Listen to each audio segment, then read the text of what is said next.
గుడివాడ నియోజకవర్గం మొత్తం మీద ఉన్న సమస్యలు ఏంటి? ప్రస్తుతం బాగానే ఉంది, ఇబ్బంది ఏం లేదుగా. బాగానే ఉంది, ఇబ్బంది ఏం లేదు, బాగానే ఉంది. గత 20 ఏళ్ళ నుంచి పనిచేస్తున్నారు మన కొడాలి నాన్నగారు. ఇప్పుడు కొత్తగా వెనిగల రాము గారు వచ్చారు. సో ఎవరు నెక్స్ట్ వస్తే అభివృద్ధి చెందుతుంది అనుకున్నారు? ఇబ్బంది ఏం లేదు, ప్రస్తుతం బాగానే ఉంది, ఇబ్బంది ఏం లేదు. కొడాలి ద్వారా బాగా పని బాగానే అయింది, ఇబ్బంది ఏం లేదు. మీ ఊర్లో ఉన్న సమస్యలు ఏంటండి? అన్ని సమస్యలు అన్నీ బాగా తీరిపోయింది, ఇబ్బంది ఏం లేదు, అంత బాగానే ఉంది. పథకాలు ఎన్ని వస్తున్నాయండి? అన్ని పథకాలు అందుబాటులో ఉండే అందరికన్నా, ఇబ్బంది ఏం లేదు. చిన్న పిల్లలకి ఉద్యోగాలు లేవని కొంతమంది అభియోగం చేస్తున్నారు. అవి మామూలే, ఎక్కడ నార్మల్ ఎక్కడ ఇప్పుడు ఉండేది అందరూ రావాలి రాదుగా. ప్రతి మనిషి రావాలంటే రాదు, ఉద్యోగం రాదు.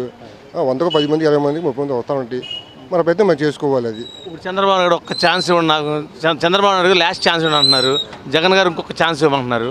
మరి దాని గురించి మీ కామెంట్ ఏంటి? ప్రస్తుతం ఏమీ లేదు, ఎవరు ఇది అవకాశం వాళ్ళు చెప్పుకుంటూ ఉంటారు. ఏముంది దీంట్లో, ఎవరికి అవకాశం ఎవరు ఇది వాళ్ళు ప్రయత్నం చేసుకుంటూ ఉంటారు. మాకు ఇవ్వండి మాకు ఇవ్వండి అంటారు, అంతే. అంతేమో. Like and subscribe Eagle Media Works.